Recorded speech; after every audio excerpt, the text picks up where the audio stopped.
পেঁপে চাষের একটি খারাপ দিক আপনাদের সামনে তুলে ধরবো এবং এর সমাধানও ইনশাল্লাহ আমি আপনাদেরকে বলে দেব। পেঁপে গাছের যে পেঁপের গুটি বা ফুলগুলো রয়েছে, এই ফুলগুলো টিকিয়ে রাখাটাই হচ্ছে গুরুত্বপূর্ণ বিষয়। পেঁপে গাছের পেঁপেগুলো টিকিয়ে রাখার জন্য প্রচুর পরিমাণে বোরনের প্রয়োজন হয়। আসসালামু আলাইকুম। সবাই শুধু ভালোর দিকটা দেখতে চান, জানতে চান এবং শুনতে চান। যেমন একটি পেঁপে গাছ রোপণের পর থেকে সেই পেঁপে গাছটিতে কতদিনের মধ্যে ফল পাওয়া যাবে এবং একটি পেঁপে গাছ থেকে কত কেজি পেঁপে পাওয়া সম্ভব এবং একটি পেঁপে গাছ কতদিন টিকে থেকে ফল দিতে পারে, অর্থাৎ একটি পেঁপে গাছের জীবনকাল কতদিন রয়েছে, সর্বশেষ সকলের একটি প্রশ্ন, আর সেটি হচ্ছে পেঁপে চাষ করে লাভবান হওয়া সম্ভব কিনা। তো সেই পেঁপে চাষের একটি খারাপ দিক আপনাদের সামনে তুলে ধরবো এবং এর সমাধানও ইনশাল্লাহ আমি আপনাদেরকে বলে দেব। একটি পেঁপে গাছকে সুস্থ সবল রাখলেই হবে না, পেঁপে গাছের যে পেঁপের গুটি বা ফুলগুলো রয়েছে, এই ফুলগুলো টিকিয়ে রাখাটাই হচ্ছে গুরুত্বপূর্ণ বিষয়। একটি পেঁপে গাছ আপনি রোপণ করেছেন যেন সেই পেঁপে গাছ থেকে পেঁপে পাওয়া যায় বা সেই পেঁপে গাছে যেন পেঁপে ধরে,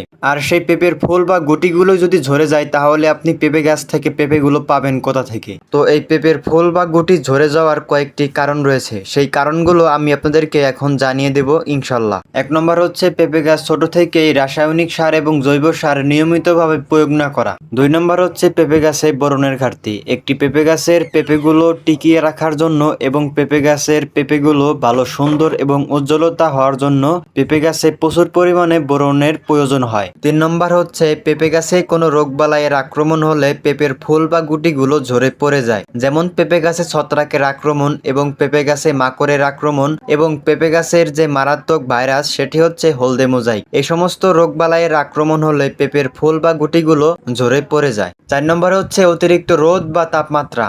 অনেকদিন ধরে যদি বৃষ্টি না হয় এবং অতিরিক্ত গরম এবং তাপমাত্রা থাকে তাহলে পেঁপের ফুল বা গুটিগুলো ঝরে পড়ে যায়। পাঁচ নম্বরে যে কারণটি রয়েছে আর সেটি হচ্ছে অতিরিক্ত বৃষ্টিপাত। একটানা অনেকদিন বৃষ্টি হলে পেঁপের ফুল বা গুটিগুলো ঝরে পড়ে যায়। এবার আপনাদেরকে জানাবো আমাদের এই পেঁপে গাছের পেঁপের ফুল বা গুটিগুলো কেন ঝরে পড়ে যাচ্ছে। কিছুদিন আগে একটানা অনেকদিন বৃষ্টি হয়েছে আর এই বৃষ্টি হওয়ার কারণেই পেঁপের ফুল বা গুটিগুলো এখন ঝরে পড়ে যাচ্ছে এবং আলহামদুলিল্লাহ আমাদের এই পেঁপে গাছগুলোতে পর্যাপ্ত জৈব সার এবং রাসায়নিক সার দেওয়া রয়েছে এবং এর পাশাপাশি বোরনও আমরা পেঁপে গাছের চারিপাশে দিয়েছি এবং 16 বার বোরন পেঁপে গাছে স্প্রে করে দেওয়া হচ্ছে। পেঁপে গাছের ফুল বা গুটি যেন ঝরে না পড়ে এজন্য স্প্রে করা হচ্ছে ছত্রাকনাশক, পিজিআর এবং 16 বার বোরন।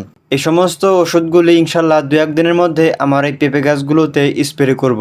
আমি পেঁপে গাছে কোন ছত্রাকনাশকটি স্প্রে করে থাকি এবং কোন পিজিআরটি পেঁপে গাছে স্প্রে করে থাকি সমস্ত কিছু আপনাদেরকে আগামী ভিডিওতে ইনশাল্লাহ দেখিয়ে দেব এবং জানিয়ে দেব। তো এই ছিল আজকের ভিডিও, দেখা হচ্ছে আগামী ভিডিওতে এবং কৃষিভিত্তিক ভিডিও পেতে আমাদের চ্যানেলটি বা পেজটিকে ফলো করে পাশে থাকুন। ধন্যবাদ সবাইকে। আসসালামু আলাইকুম।